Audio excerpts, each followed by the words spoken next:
Dr. Cleiton.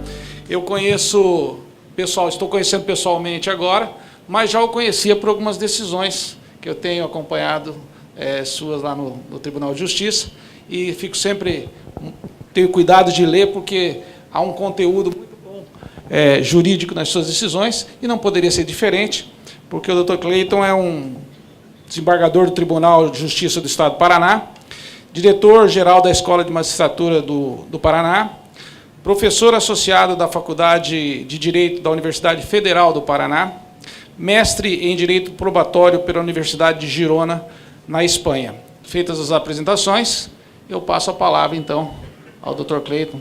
O tema que me coube aqui sobre estándares de prova, eu procurarei, então, por brevidade, tecer o eixo, considerações sobre o eixo central da ideia a que me propus explanar aqui.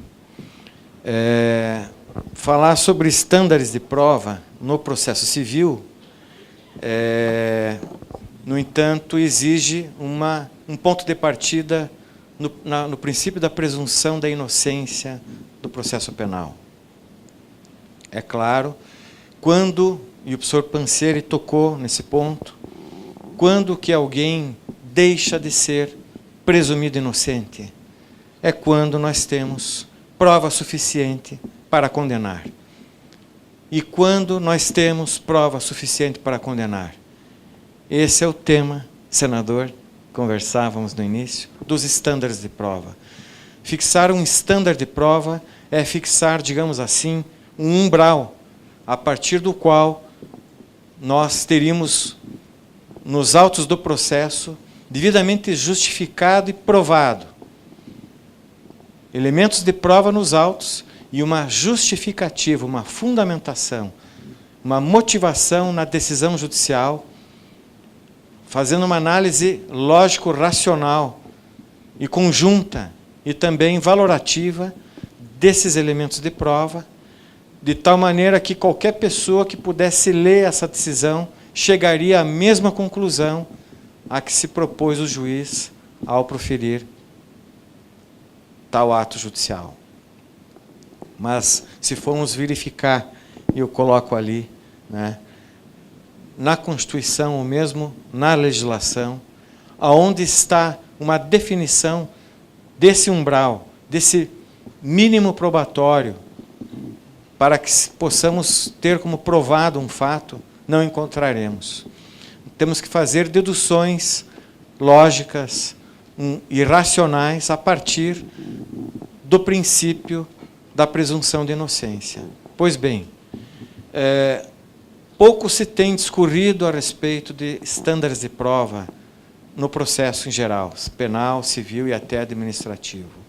Em especial no direito brasileiro, há muito pouca doutrina a respeito. Eu considero 2 livros contemporâneos muito bons sobre prova no direito brasileiro. Um deles, que seria o livro do professor Marinoni e do professor Arenhar, Prova e Convicção, sobre uma teoria geral da prova. No que tange a estándares, eu considero um livro muito bom, o livro do procurador da República, Deltan Dallagnol. Talvez não por acaso, nós temos tido avanços, vanguarda no direito, precisamente por conta da prática jurisprudencial. E aqui não posso deixar de fazer uma menção à importância da Escola da Magistratura do Paraná, que tem como premissa de seu curso, e aqui também no núcleo de Londrina, mas em todos os núcleos, inclusive no núcleo de Curitiba, a premissa do estudo do direito aplicado. O direito vivo é aquele praticado. Certamente, partindo de premissas normativas daquele positivismo a que se referiu o professor Pansieri. Mas a partir desse ponto de partida, aquilo que possa ser considerado juridicamente relevante, E aquilo que é juridicamente relevante é aquilo que está no texto da lei.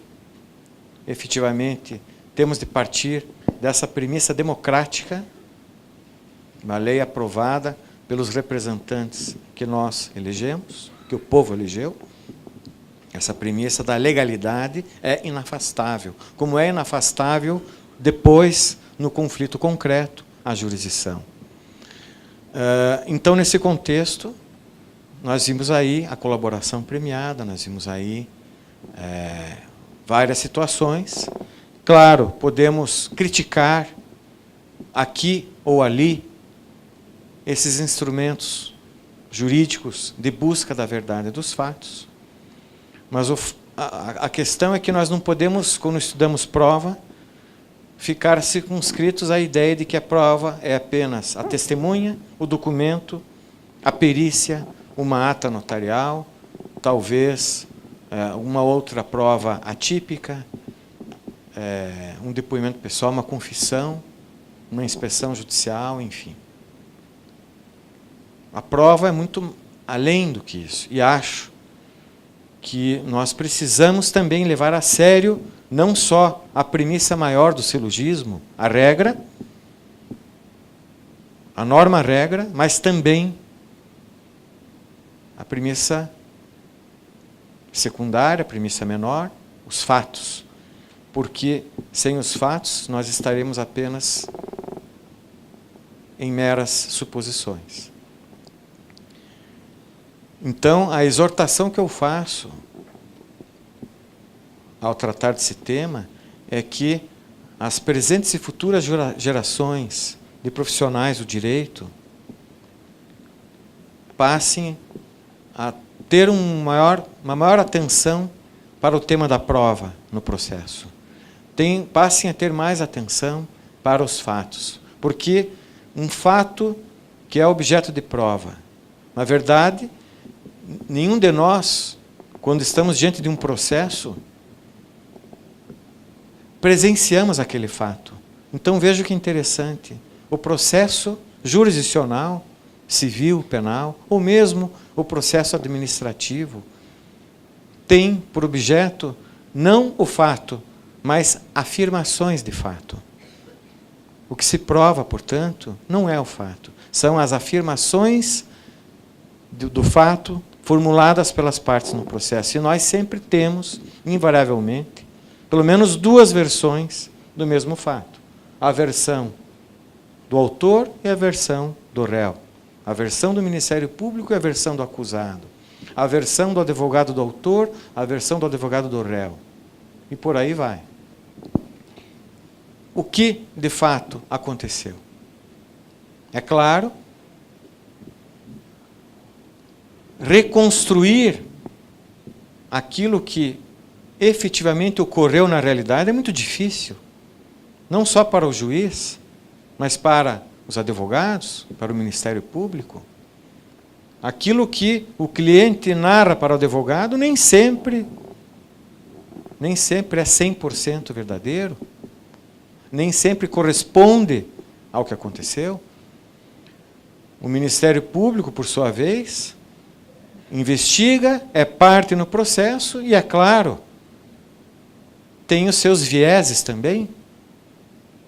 Alguma coisa, algum elemento inicial de prova, ele detém, mas, por uma questão de raciocínio, há as inferências também feitas pela acusação, onde talvez espere demonstrar no curso do processo penal, é porque o estándar de prova no início do processo não é o mesmo ao final do processo. Então, quando se oferece uma acusação no processo penal, não se está aqui ainda...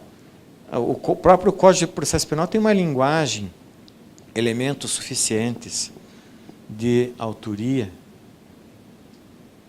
elementos de materialidade, não para condenar, mas para processar, para iniciar um processo, que ao final pode ser absolutório. Então, tem-se como admitido pela Constituição que haja um processo fundado no início de provas, suficiente justamente para que aquele fato possa ser perseguido, objeto de um processo.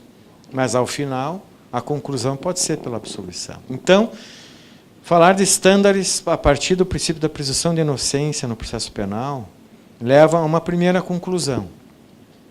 A conclusão de que o bem jurídico tutelado é o primeiro ponto de partida para que nós possamos tentar enxergar o rosto do tal do estándar de prova, que é algo impressionista visto de longe. Não temos como delimitar que seria uma prova suficiente para uma condenação, que seria uma prova suficiente para derruir a presunção de inocência, a pessoa se torne um culpado. Qual é o ponto de inflexão da presunção de inocência para a posição de condenado, ou de presumivelmente condenado, porque existe a questão dos recursos, né? Então, é presumido inocente até uma primeira condenação, é presumido inocente a partir da confirmação da condenação, ou é presumido inocente só depois do trânsito em julgado. Enfim, como o professor Pansieri disse aqui, isso está em aberto. O Supremo tem um ponto de vista antagônico. 6-5, 6 tem um ponto de vista, 5 tem outro ponto de vista, o Supremo. Então, o tema não é fácil. O tema não é fácil. Não existe uma unanimidade sobre esse momento quando se dá esse ponto de inflexão. E isso tem a ver com o estándar de prova no processo penal. Pois bem, no processo penal, porque está em jogo o direito de liberdade, o estándar de prova tem que ser mais exigente que no processo civil. Essa é uma primeira conclusão aqui que podemos tirar. É diferente retirar o ir e vir, o direito de liberdade de alguém, em relação a uma condenação, a uma indenização por uma soma em dinheiro e, portanto, por uma supressão de parcela de patrimônio do cidadão que for condenado no processo civil. Isso é indubitável. Convido-os a essa primeira, digamos assim, a que concordem com isso. Talvez ninguém discorde disso aqui. Talvez. Eu estou presumindo.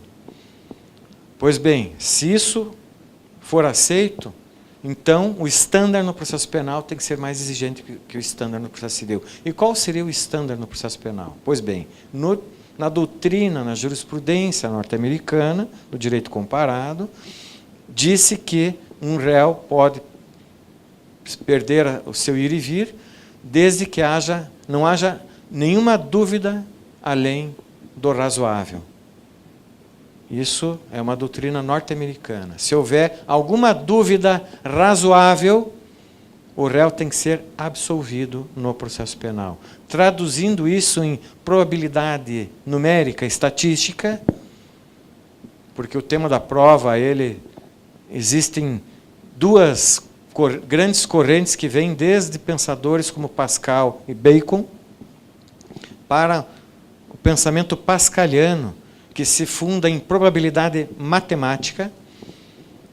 Poderíamos aí fazer um referencial numérico de 95%, ou seja, quando existe um estándar de prova de 95% para condenar e 5% para não condenar, digamos assim, esse seria o estándar. Não há uma dúvida razoável que ele possa levar à absolvição e, portanto, a condenação está autorizada. Ok?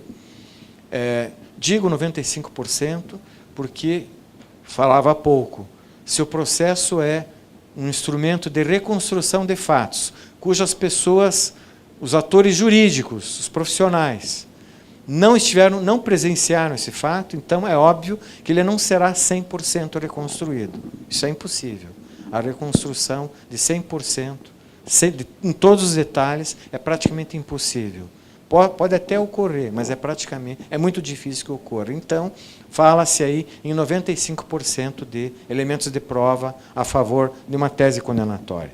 Isso por conta da supressão do direito de ir e vir do cidadão. Depois da vida, a liberdade é o principal bem jurídico tutelado pela Constituição. Ok. E para o processo civil, como isso se dá? Bem,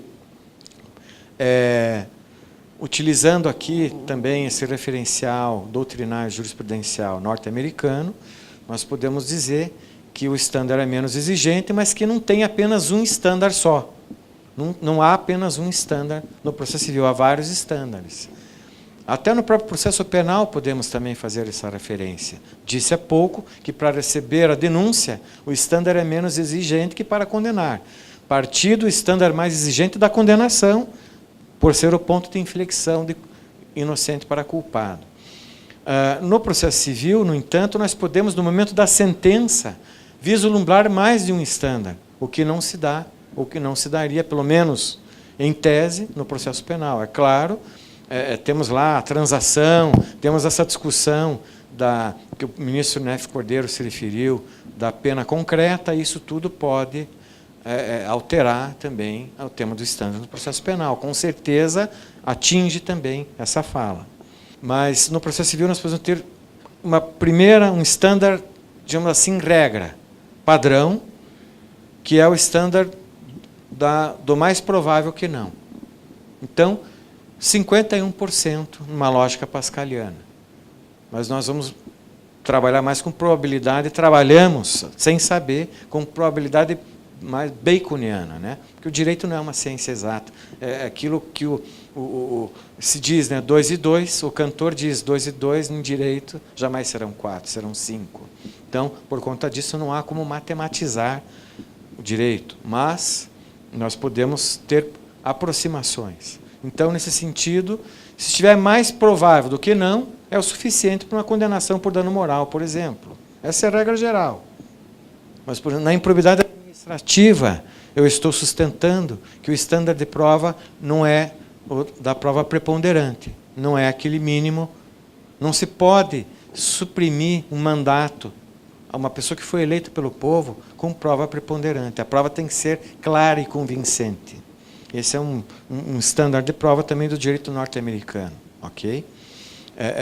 O direito norte-americano, ele basicamente tem esses estándares. No processo penal, não pode haver nenhuma dúvida além do razoável, e no processo civil, como regra, a prova preponderante, mas para algumas situações em que a sanção jurídica é muito grave, nós temos que elevar esse estándar, e eu trago para o direito brasileiro e sustento que na improbidade administrativa, esse estándar mais exigente, que seria ali de 70%, digamos assim, é o estándar da prova clara e convincente. Então, basicamente, no processo civil, nós vamos encontrar nas várias fases do procedimento, por um lado, e por outro, na gravidade da sanção jurídica, dois referenciais que, aliados ao texto da lei, um terceiro referencial, o texto da lei, nós podemos extrair aí quando se exige, quando o estándar é mais exigente no processo civil, quando ele é aquele estándar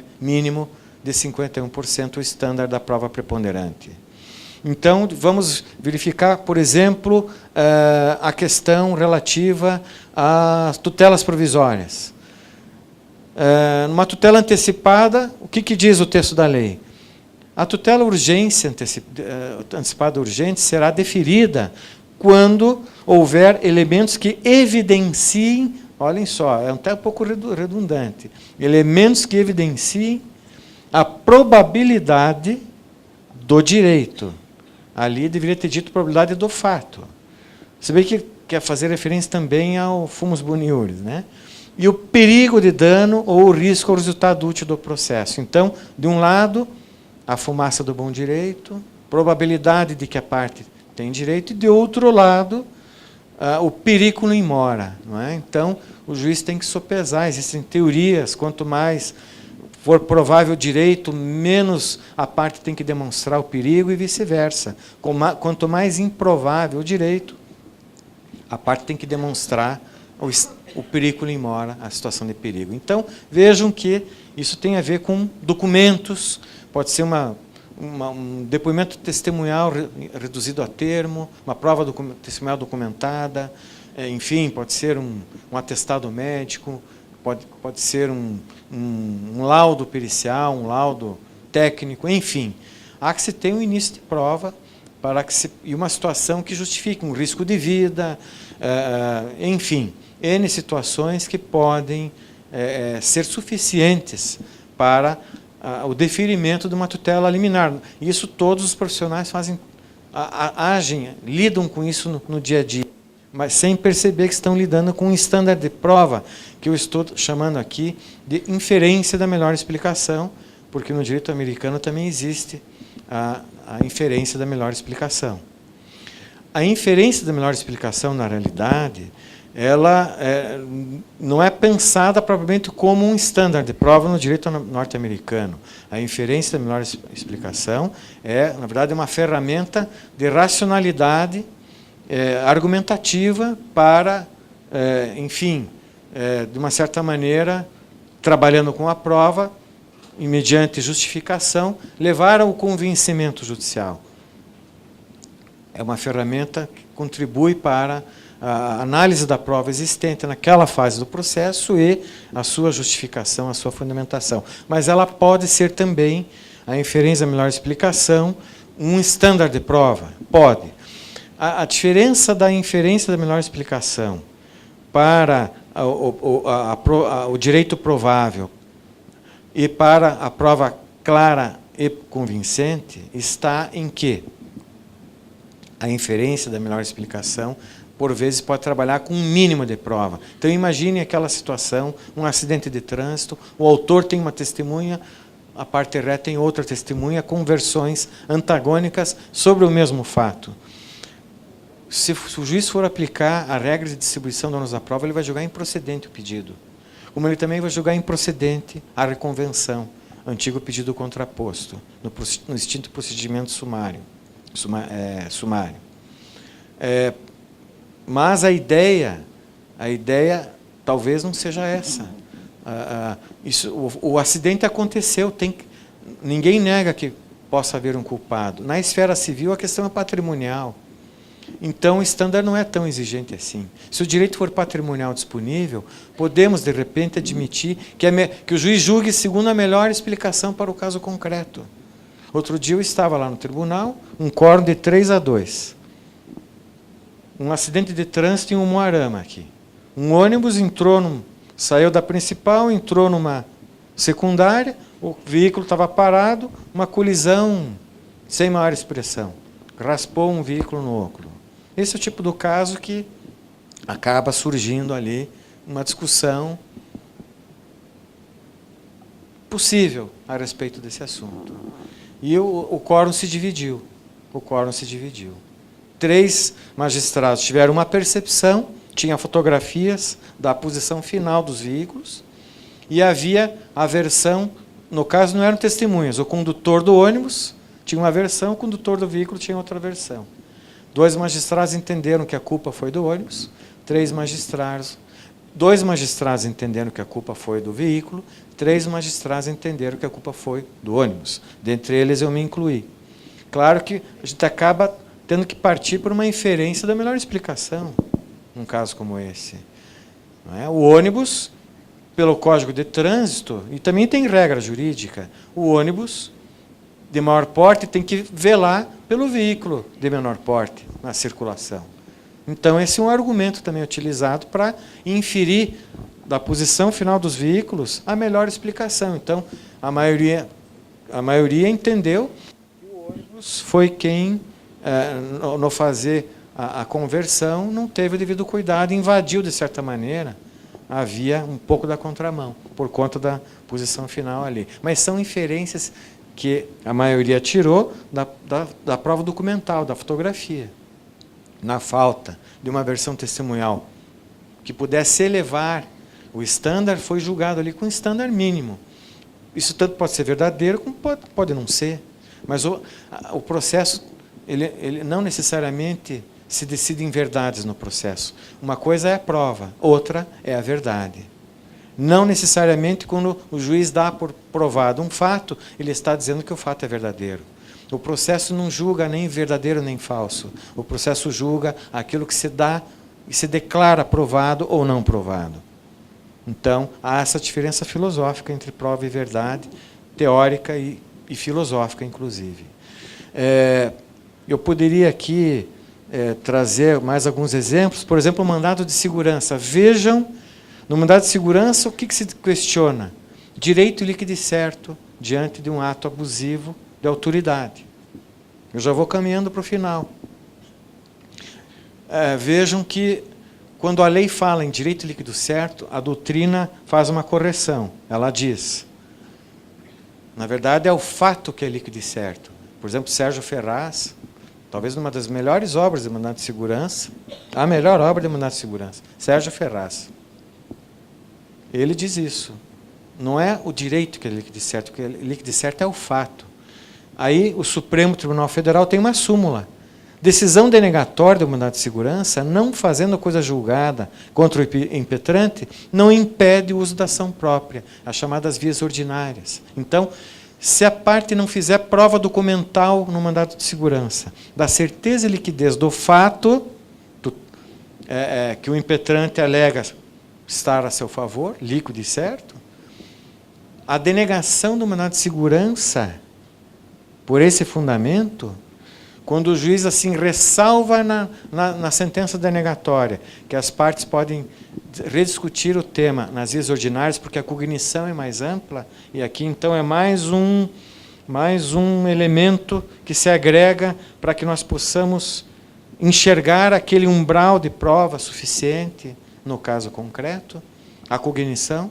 No mandado de segurança, a cognição é parcial. A cognição horizontal é parcial do juiz, tanto na liminar quanto na sentença. Ou seja, o juiz só vai julgar se o fato é líquido e certo. Ele não vai julgar se o fato está provado ou não provado de maneira definitiva. Em cognição parcial, o juiz diz assim, olha, aqui não tem prova suficiente e denego segurança, mas ressalvo, súmula 304, que a parte vá às vias ordinárias, onde lá cabe ouvir testemunha, cabe produzir uma perícia, se for o caso, e assim por diante. Então, eu entendo que aqui eu estou fazendo um paralelo, procurando trazer esses referenciais doutrinários norte-americanos para o nosso direito, sem fazer nenhuma alteração, apenas fazer um paralelo. Então, eu entendo que aqui poderíamos dizer que o estándar de prova para uma liminar, como também para uma sentença no mandado de segurança, porque a liminar, a cognição é exauriente no mandado de segurança, não é sumária, como é no procedimento comum. A liminar no mandado de segurança, a cognição já é exauriente, tanto que a autoridade coatora presta informações. Claro, na nova lei, o ente público pode também, digamos assim, impugnar, contestar, digamos assim, o mandado de segurança, mas não perde a essência. Não há propriamente há um contraditório, mas é diferenciado. A autoridade coatora presta informações defendendo o seu ato administrativo atacado. Então, vejam que ali seria o estándar mais exigente, da prova clara e convincente.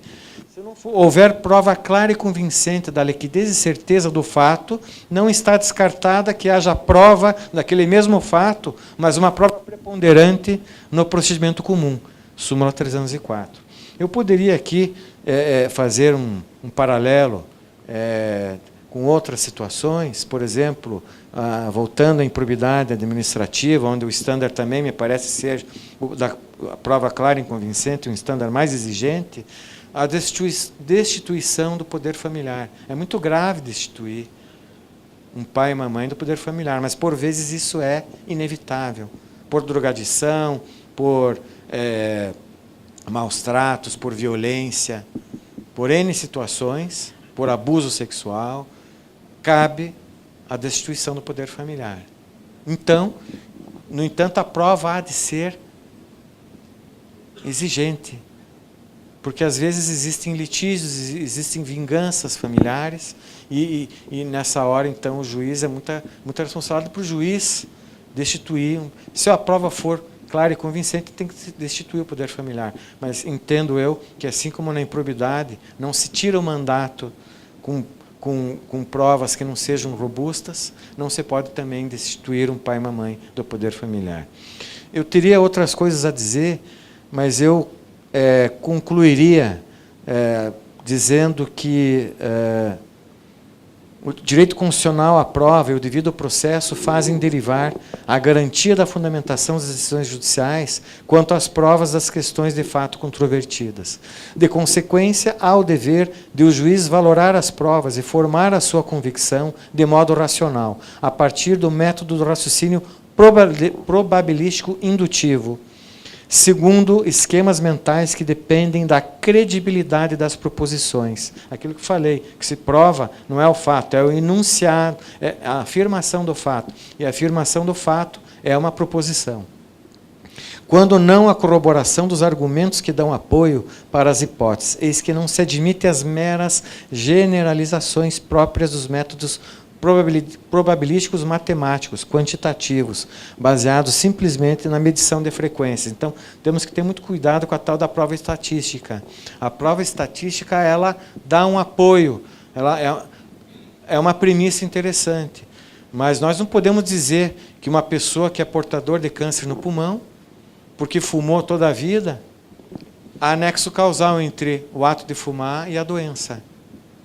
Há pessoas que têm câncer no pulmão sem fumar, e há pessoas que fumaram a vida toda e morreram de infarto ou outro motivo. Então, existe uma probabilidade, genericamente falando, aqui só para explicar essa conclusão, de cada 10 pessoas que fumam, 30% terão uma doença pulmonar, um câncer de pulmão, 30%. Então, numa demanda de um fumante, que está à beira da morte e ajuiza uma ação indenizatória por essa condição, ou até mesmo seus familiares, depois da morte, demandam pela morte do ente querido a indústria de cigarro, de tabaco, por conta do vício, do hábito de fumar, não necessariamente a estatística será uma prova suficiente para a condenação. Não. A prova estatística não se presta a condenar, ela é uma referência apenas. Há necessidade de prova no caso concreto, de nexo causal. Como corolário, há estándares de prova como umbrais ou limites mínimos que necessitam ser atingidos para que se tenha uma hipótese como provada. Detectaram-se exigências diferenciadas de estándares probatórios no direito positivo brasileiro, segundo modelos consagrados na literatura da epistemologia jurídica contemporânea, e, notadamente, a inferência da melhor explicação, a prova preponderante e a prova clara e convincente. Então, eu trago aqui apenas ao debate esse tema, trago aqui alguns exemplos do processo civil brasileiro e espero que tenha sido útil. Muito obrigado por terem prestado atenção.